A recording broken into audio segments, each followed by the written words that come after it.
Hello, my name is Joe. Today I'm going to be sharing my journey through the Native SOAR program. SOAR is an abbreviation for Student Outreach, Access, and Resiliency. This program aims to support and mentor Indigenous youth through education and cultural awareness. Unfortunately, I don't have any tribal affiliation by blood, but my Navajo wife likes to tell people that I'm from the Glani Bilagana tribe. Jokes aside, I joined SOAR to learn skills and resources to prepare myself to become a high school history teacher and be a better husband and father to my Indigenous wife and son. The class structure was welcoming, and through icebreakers, we began to meet each other and become friends. Felicia is an excellent instructor who only wants the world for her students. We were assigned weekly readings that were fascinating.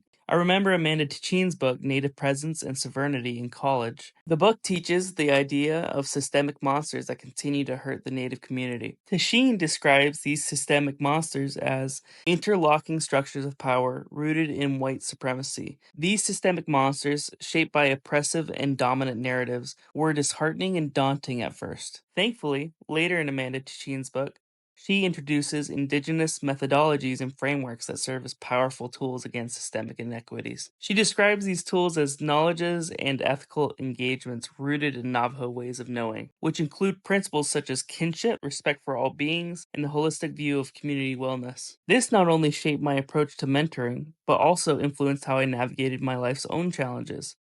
These tools provided by Tichin thus became instrumental in shaping a mentoring style that was not only effective, but also deeply rooted in ethical and culturally informed perspectives. Beyond the classroom, I had the privilege of mentoring some incredible students at Sunnyside High School. Initially, my mentor group prepared for a more classroom centered experience around PowerPoint presentations.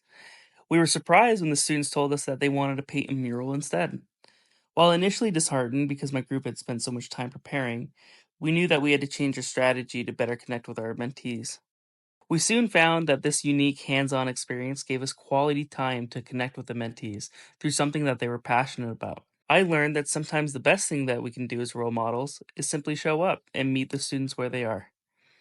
Even though it wasn't strictly through PowerPoint presentations, we were able to communicate that going to college is still an achievable goal to the students. One of the semester's highlights was a field trip to the Pasqua Museum and Yaqui Culture Center. This museum showcases a collection of photos, artworks, newspaper clippings, books, and films, all centered on the Yaqui community of Old Pasqua and its members. It was fun to immerse myself in such a culturally rich environment. Impressively, the museum's land was also reclaimed back to tribal land. Later in the semester, another group was needing help with their mentoring meetings, and I volunteered. These meetings introduced new challenges. They were virtual, and we had to connect to the students through a screen. Despite these obstacles, learning more about the other group members and meeting the new mentees was rewarding. To get more engagement, we started to use online trivia games like Kahoot to encourage participation, and they were a great success.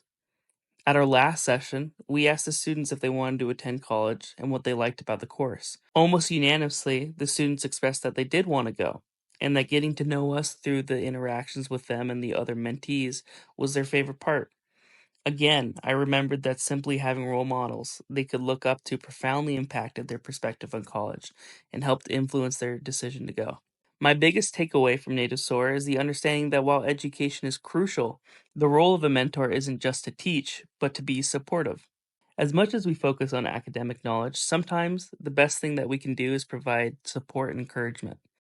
An article by Nelson and Youngbull captures this beautifully, stating that learning always takes place in both directions. Just as much as the community influences the individual also influences the community by his or her actions. This perspective reinforces the importance of mentorship in not only sharing knowledge, but also in nurturing the growth of the community and the individual. Hopefully, my experiences will inspire others to engage with and support their communities meaningfully. Thank you for watching. Native SOAR on three. 1, 2, 3. Native SOAR!